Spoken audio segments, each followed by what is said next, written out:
Good morning students. आज हम श्रम विभाजन और जाति प्रथा आरोह का चैप्टर 18 पढ़ेंगे, जिसके लेखक बाबा साहेब भीमराव अंबेडकर जी हैं। बेटा इस चैप्टर में भीमराव अंबेडकर जी ने जाति प्रथा के आधार पर की जाने वाली असमानताओं का वर्णन किया है इस चैप्टर में। और उन्होंने बाबा साहब भीमराव अंबेडकर के ने अनेक ऐसे तर्क दिए हैं जिससे उनके जातिवाद का उन्होंने विरोध किया है। आधुनिक युग में अनेक लोग जातिवाद का समर्थन करते हैं और उनका कहना है कि जो कार्य कुशलता के आधार पर जो श्रम विभाजन है वो ज़रूरी है। मतलब कि हमें जाति प्रथा के आधार पर क्या करना चाहिए, कार्य कुशलता को देख करके श्रम विभाजन करना चाहिए, ना कि व्यक्तियों को जाति के आधार पर बांटना चाहिए। यदि कोई व्यक्ति किसी कार्य में कुशल है तो उसे वह कार्य करने की इजाज़त होनी चाहिए। परंतु दुख की बात यह है कि जातिवाद जो है वो श्रम विभाजन के साथ साथ श्रमिक विभाजन भी करता है, अर्थात कार्यकुशलता के आधार पर नहीं बल्कि श्रमिक लोगों का भी विभाजन करता है। और ये बात जो है लेखक को स्वीकार नहीं है। किसी भी सभ्य समाज में श्रम विभाजन तो होना चाहिए, परंतु भारत में जाति प्रथा का जो प्रचलन है वो श्रमिकों का अस्वाभाविक विभाजन करता है। ठीक है कि श्रम विभाजन होना चाहिए, लेकिन क्या है, हमारे भारत में जाति प्रथा का जो प्रचलन चला हुआ है उससे श्रमिकों का अस्वाभाविक विभाजन भी किया जाता है और वर्ग भेद के कारण लोगों को ऊंच नीच घोषित करते हैं। यदि कोई व्यक्ति नीचे कास्ट में उन्होंने निम्न वर्ग में जन्म लिया है तो वह नीच कहलाएगा, उच्च वर्ग में जन्म लिया तो उच्च। ठीक है, तो इस तरीके से क्या है, ये अस्वाभाविक विभाजन है। यदि हम जाति प्रथा को श्रम विभाजन का कारण मान लें, ठीक है, तो ये मानव की रुचि पर आधारित नहीं है। ठीक है, यदि किसी व्यक्ति की रुचि श्रेष्ठ कार्य करने में है और उसका जन्म निम्न वर्ग में हुआ है तो उसे उस वर्ग के लोगों को वह कार्य करने की अनुमति नहीं होती है, और जो अनुमति उसे मिली हुई है निम्न वर्ग में जो काम करने की और उसमें उसकी रुचि नहीं है तो वह उस कार्य को कुशलता से नहीं कर पाएगा। क्यों नहीं कर पाएगा? क्योंकि किसी भी कार्य को करने के लिए हमारी उसमें रुचि होनी बहुत ज़रूरी है। यदि हमारी उसमें रुचि नहीं है तो वह कार्य हम कुशलता से या अच्छे से नहीं कर पाते हैं। तो ये जो श्रम विभाजन है जाति प्रथा के कारण, वो क्या है, मानव की रुचि पर आधारित नहीं है। एक विकसित और सक्षम समाज को व्यक्तियों को अपनी अपनी रुचि के अनुसार व्यवसाय चुनने के योग्य बनाना चाहिए, परंतु हमारे समाज में ऐसा नहीं है। लोग आज भी जाति प्रथा में विश्वास रखते हैं। जाति के आधार पर मनुष्य को माता पिता के सामाजिक स्तर पर पेशा अपनाने के लिए मजबूर करते हैं, जो कि गलत है।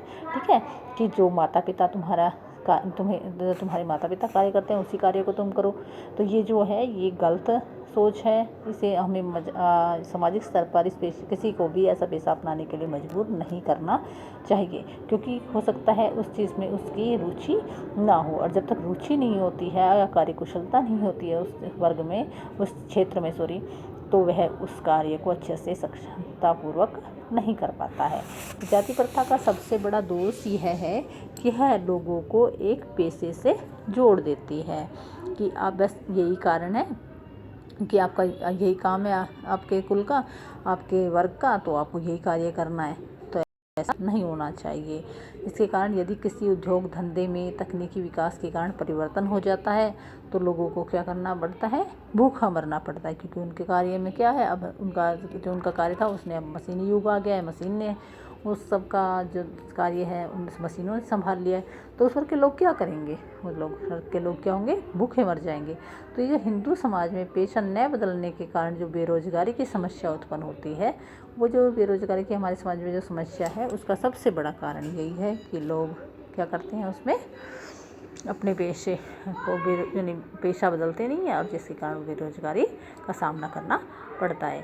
जाति प्रथा के आधार पर जो श्रम विभाजन किया जाता है वह स्वेच्छा पर निर्भर नहीं होता, अर्थात कि जो भी श्रम विभाजन किया गया हमारी इच्छा पर आधारित नहीं होता है, न ही उसमें किसी व्यक्ति की रुचि को देखा जाता है, बल्कि माता पिता के सामाजिक स्तर और पूर्व लेख को महत्व दिया जाता है कि तुम्हारे माता पिता यही कार्य करते थे, ठीक है, उनके सामाजिक स्तर ये था तो तुम्हारा भी सामाजिक स्तर यही है। इसका दुष्परिणाम ये होता है कि लोगों को मजबूर होकर के वे काम करने पड़ते हैं जिनमें उनकी रुचि नहीं होती है। ऐसे लोगों में जो है वो टालू मानसिकता उत्पन्न हो जाती है। टालू मानसिकता क्या होती है बेटा, कि चल आज आज नहीं कल कर लेंगे, कल नहीं आज कर लेंगे, आज का काम कल पे जैसे छोड़ते चले जाते हैं ना, वो पूर्णता पे जो एक रुचि होती है तो इंटरेस्ट के साथ अच्छे से करते हैं। तो यही जो है जाति प्रथा जो है वो मनुष्य की प्रेरणा और रुचि को दबाती है और उन्हें निष्क्रिय बना देती है, सक्रिय की जगह निष्क्रिय बना देती है कार्य के प्रति। बाबा साहब जो होते हैं वो कहते हैं कि वो एक ऐसे आदर्श समाज की कल्पना करते हैं या आदर्श समाज की स्थापना करना चाहते हैं। वो ऐसे समाज को विकसित करना चाहते हैं जिसमें स्वतंत्रता हो, समता हो और भ्रातृत्व भाव हो। भ्रातृत्व में भाईचारे की भावना हो। भ्रातृत्व में किसी को कोई आपत्ति नहीं होनी चाहिए। हमारा समाज जो है वो गतिशील होना चाहिए ताकि वांछित परिवर्तन समाज में तत्काल व्याप्त हो जाएं। अर्थात जो हमारा जो समाज है उसमें कैसे होनी चाहिए, गतिशीलता होनी चाहिए, ठीक है, ताकि जो भी परिवर्तन उसमें समाज में हो रहे हैं वो समाज में तत्काल ही व्याप्त हो जाएं। इस प्रकार के समाज में सभी लोगों का जो कार्य होता है वो समभाग होना चाहिए, अर्थात सभी लोगों की उसमें क्या होनी चाहिए, यानी सभी लोग उसमें इक्वल रूप से शामिल हों। ऐसा होने पर सबके प्रति सजग रहेंगे, सबको सामाजिक साधन मिलेंगे, अवसर प्राप्त होंगे। और लेखक का कहना है कि जो भाईचारा है वो दूध और पानी की तरह मिला हुआ होना चाहिए। दूध और पानी की तरह कैसे मिला हुआ होना चाहिए, जैसे दूध में से पानी को या पानी में से दूध को अलग नहीं किया जाता। इसी को वे लोकतंत्र का नाम देते हैं और उनका विचार है कि लोकतंत्र की जो शासन पद्धति नहीं है, शासन की कोई पद्धति, इनका विचार है कि लोकतंत्र जो है वो शासन की पद्धति नहीं है बल्कि सामूहिक जीवनचर्या और अनुभवों के आदान प्रदान का नाम ही क्या है, लोकतंत्र है। उसमें अपने साथी मनुष्यों के प्रति सम्मान और श्रद्धा की भावना होनी चाहिए। यानी हमारे मन में हमारे अपने समाज के प्रति, उसमें रहने वाले लोगों के प्रति क्या होना चाहिए, श्रद्धा की, सम्मान की भावना होनी चाहिए। यह जो आदान प्रदान है जीवन में शारीरिक सुरक्षा का विरोध नहीं करता। हम संपत्ति अर्जित करते हैं, कमाते हैं, आजीविका के लिए औजार बना सकते हैं, घर के लिए ज़रूरी सामान रख सकते हैं। इस अधिकार पर कोई आपत्ति नहीं होनी चाहिए। दुख की बात यह है कि मानव को सुखी बनाने के लिए, उनको प्रभावशाली बनाने के लिए, ठीक है, उसकी स्वतंत्रता देने के अधिकार के लिए सभी लोग तैयार नहीं होते हैं, क्योंकि इसी के अंतर्गत प्रत्येक व्यक्ति को अपना व्यवसाय चुनने की जो स्वतंत्रता है वो मिल जाती है। और कहते हैं यदि मनुष्य को एक दूसरे द्वारा निर्धारित व्यवहार और कर्तव्य पालन करना पड़े तो वो कहीं ना कहीं क्या बन जाती है, दासता बन जाती है। यदि कोई व्यक्ति और जो दासता का संबंध जो कानून से नहीं है तो ये जो है कि मनुष्य को यानी कोई स्वतंत्रता मिली नहीं हुई, अभाव के कारण उसे ना चाहते हुए कोई कार्य करना पड़ता है, तो वह क्या होती है, उसकी दासता होती है।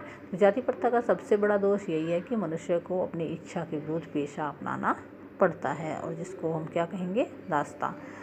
एक फ्रांसीसी क्रांति में बेटा समता शब्द का नारा लगाया गया था, परंतु यह शब्द काफ़ी विवादास्पद रहा है। जो लोग समता की आलोचना करते हैं वे सभी मनुष्य एक समान नहीं होते। भले ही यह एक सच्चाई है परंतु यह महत्वपूर्ण नहीं है। समता भले ही असंभव सिद्धांत है, यानी इसको लागू नहीं किया जा सकता पूर्ण रूप से, लेकिन यह एक नियामक सिद्धांत भी है।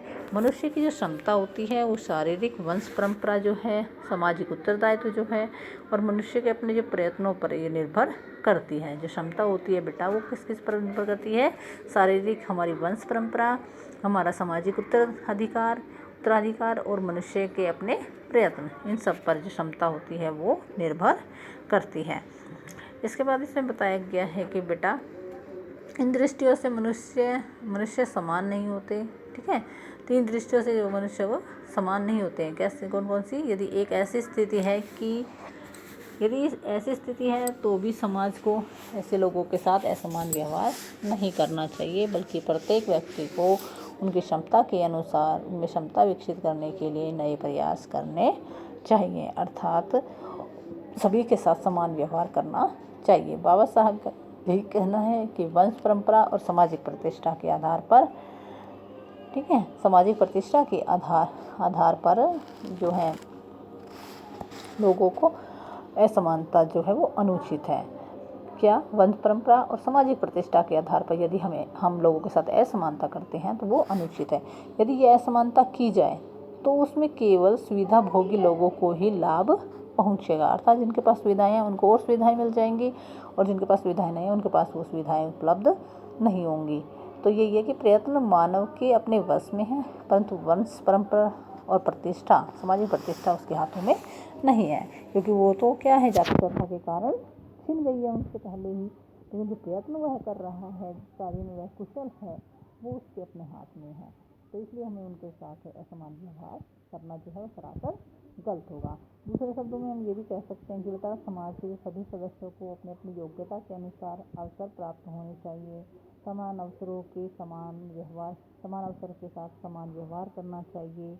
ये नहीं है कि कोई निम्न वर्ग का व्यक्ति उस ऊँचे एवं श्रेष्ठ पद पर बैठा है तो उसके साथ गलत व्यवहार किया जाए, नहीं, वह जो व्यवहार के योग्य है उसके साथ वही व्यवहार करना चाहिए। जहाँ तक राजनेताओं का प्रश्न है, उनका वास्ता अनेक लोगों से पड़ता है, परंतु उनके पास इतना समय नहीं होता है कि वे सबके बारे में जानकारी प्राप्त करें और आवश्यकताओं और क्षमताओं को जानें। राजनेताओं के लिए यह व्यवहार्य सिद्धांत उपयोगी नहीं है। क्यों नहीं उपयोगी? क्योंकि वे मानवता का पालन करते हुए समाज को वर्गों और श्रेणियों में विभाजित ना करें। उन्हें सबके साथ समान व्यवहार करना चाहिए, परंतु व्यवहार में ऐसा नहीं हो पाता।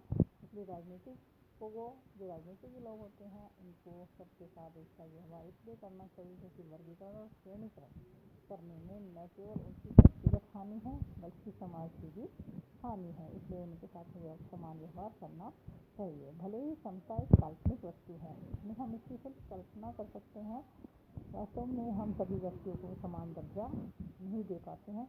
फिर भी राजनीतिकों को परिस्थितियों की जो परिस्थितियां हैं उनको दृष्टि में रखते हुए समता का पालन करना चाहिए और जो व्यवहारिक भी है और उनके व्यवहार की एकमात्र कसौटी भी जाएगा। तो बताइए कि कैसे है बाबा साहब भीमराव अम्बेडकर जी ने जो लिखा है श्रम विभाजन और जाति प्रथा, तो इसमें वे एक आदर्श समाज की स्थापना करना चाहते हैं। कैसे समाज की स्थापना करना चाहते हैं? जिसमें क्या हो, राष्ट्रीय भाव हो, समता हो, भाईचारे की भावना हो, सभी लोग एक दूसरे का सम्मान करें, इस तरीके की समाज की स्थापना है वो भीमराव अम्बेडकर जी करना चाहते हैं। तो बेटा इस पाठ में जो लेखक है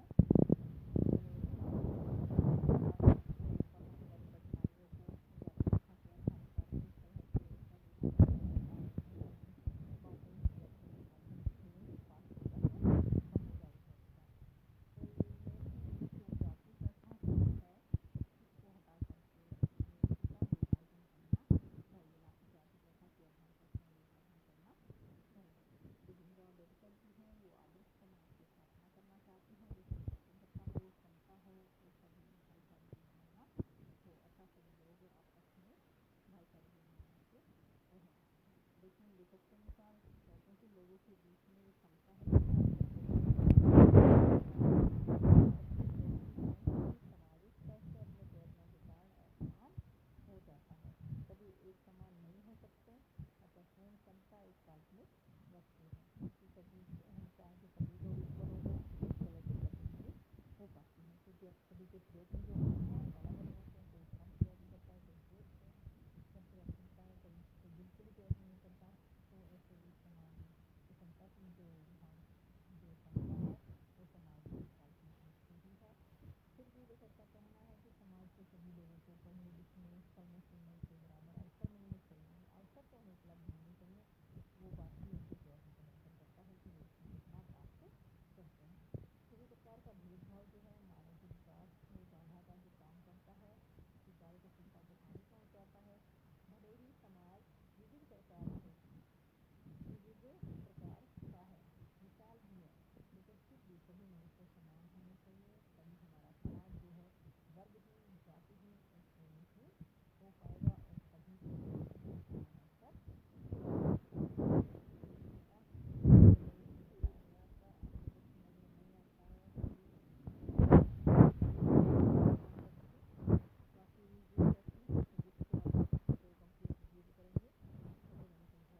समझने की कोशिश करेंगे बेटा।